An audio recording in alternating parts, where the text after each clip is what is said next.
स्वामी म्हणतात, आजचा दिवस जगा.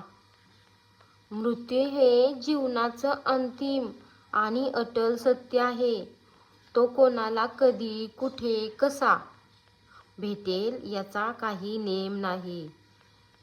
सकाळी हसत घराबाहेर पडलेली व्यक्ती संध्याकाळी परत येईलच याची खात्री नसते. तरीही आपण हे सत्य विसरून रोज धावपळीच्या ताणतणावात आणि अपेक्षेच्या ओझ्याखाली जगत राहतो.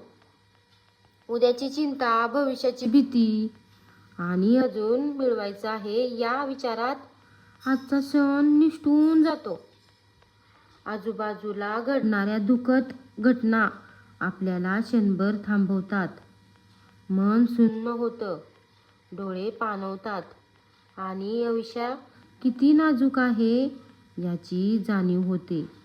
त्यावेळी लक्षात येतं की पैसा, पद, प्रतिष्ठा, सत्ता या सगळ्या गोष्टी इथेच थांबतात.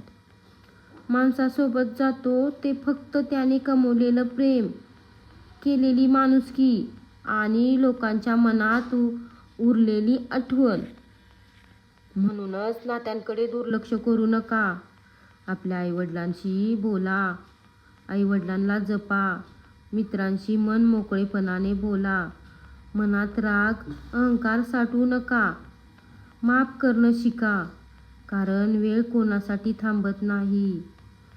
भौतिक सुख क्षणिक आहेत, सगळी मोहमाया आहे, पण समाधान, प्रेम आणि शांतता हीच कमाई आहे. उद्या काय होईल माहीत नाही, पण आज आपल्या हातात आहे. म्हणून आजचा दिवस जगा, मनापासून जगा, प्रामाणिकपणे जगा. श्री स्वामी समर्थ.